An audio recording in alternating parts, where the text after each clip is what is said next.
أردوغان يفاجئ الأتراك بقرارات حاسمة تنقذ اقتصاد البلاد. تحرك تركي جديد بالملف السوري يرعب بشار الأسد. تراجع الليرة التركية لقاع جديد أمام الدولار وهذه أسعارها. رجل أعمال سوري يفاجئ الأتراك بتصرف أسعد الجميع. محامون يحذرون من رفع غير قانوني لأسعار الإيجارات في تركيا. الأرصاد الجوية التركية تحذر هذه المقاطعات من أمطار غزيرة قادمة. السلام عليكم وأهلا بكم في نشرة الأخبار من قناة تركيا نيوز. قبل البداية نأمل منكم الاشتراك في القناة وتفعيل زر الجرس والضغط على زر الإعجاب لكي يصلكم كل جديد. وصل الرئيس التركي رجب طيب أردوغان إلى العاصمة القطرية الدوحة في زيارة رسمية تستمر يومين، وتأتي الزيارة تلبية لدعوة أمير قطر تميم بن حمد آل ثاني للمشاركة في الدورة السابعة للجنة الاستراتيجية العليا القطرية التركية وفق ما ذكرت وكالة الأنباء القطرية. وبحسب الوكالة فإنه من المقرر أن توقع قطر وتركيا 12 اتفاقية جديدة بينهما الثلاثاء ضمن اجتماعات الدورة السابعة للجنة الاستراتيجية العليا القطرية التركية، لتصل عدد الاتفاقيات الموقعة بين الجانبين إلى 8 اتفاقية في مختلف المجالات. وفي وقت سابق أكد نائب رئيس الوزراء وزير الخارجية القطري محمد بن عبد الرحمن آل ثاني أن اللقاء الذي سيجمع أمير دولة قطر والرئيس التركي سيشهد توقيع عشرات الاتفاقيات، إضافة إلى بحث تطورات الملف الأفغاني سياسيا وإنسانيا، كما سيركزان على تطورات القضية الفلسطينية وفق ما أوردته وكالة رويترز الاثنين. وقال وزير الخارجية القطري في المؤتمر الصحفي الذي عقده بوجود وزير الخارجية التركي مولوتشوش أوغلو: ناقشت مع نظيري التركي التطورات في العراق وسوريا وملفات أقليمية أخرى. التقى رئيس الوزراء السوري الأسبق والمنشق عن النظام السوري رياض حجاب بوزير الخارجية التركي مولوتشوش أوغلو في العاصمة القطرية الدوحة. وقال أوغلو في تغريدة على حسابه الشخصي في تويتر إنه اجتمع مع رياض حجاب وبحث معه آخر التطورات في سوريا. وفي آذار الفائت اجتمع أوغلو وحجاب في الدوحة. وقال وزير الخارجية التركي حينها إنهما ناقشا تطورات الوضع في سوريا. يذكر أن وزير الخارجية التركي أكد على عدم إمكانية تطبيع العلاقات مع نظام الأسد، وهو ما أكده وزير الخارجية القطري أيضا. هذا وأثارت عودة رئيس هيئة المفاوضات في المعارضة السورية ورئيس الوزراء السوري الذي انشق عن النظام رياض حجاب إلى الواجهة مجددا تساؤلات بشأن انعكاسها على المشهد السياسي واحتمالية لعب دور مقبل.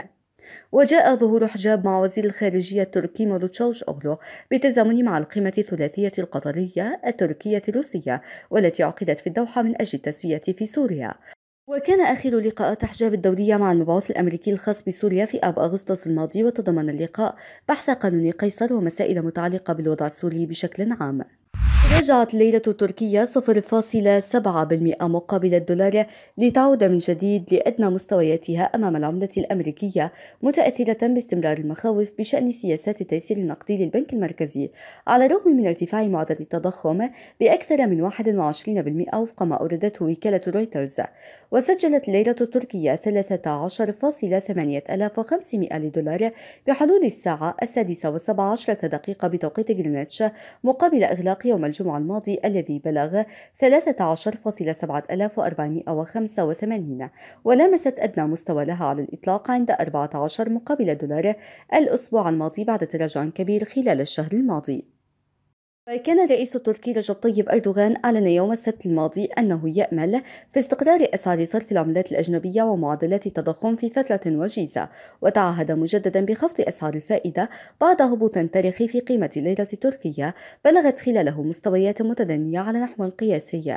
وتراجعت الليرة خلال الفترة الماضية لمستويات قياسية في موجة بيع نتجت عن خفض كبير في أسعار الفائدة طبقه الرئيس أردوغان، لكن خبراء اقتصاديون وسياسيين من المعارضة قالوا إنه غير مدروس لأن من بين ما أدى إليه تصاعد التضخم. قدم رجل الأعمال السوري صالح عصفور دعما لبناء مدرسة في ولاية غازي عنتاب جنوب تركيا. عصفور الذي يتولى أيضا رئاسة جمعية رجال الأعمال والصناعيين العرب أسياد قام بهذه الخطوة في إطار مشروع أطلقته الولاية التركية تزامنا مع ذكرى السنوية 100 لتحريرها من الاستعمار الفرنسي. وأفاد بيان صادر عن أسياد أن عصفور وقع بروتوكول مع الولاية لبناء مدرسة في غازي عنتاب ليكون بذلك رجل الأعمال الأجنبي الوحيد الذي يدعم هذا المشروع. ونقل البيان عن عصفور قوله إن رجال الأعمال السوريين يواصلون منذ أكثر من 10 أعوام أنشطتهم الاستثمارية في تركيا، وأن هذه الخطوة من قبله تأتي من باب الوفاء لولاية غازي عنتاب التي يمتلك فيها استثمارات مختلفة، وأعرب عن سعادته إزاء دعمه مشروع بناء مدارس في غازي عنتاب.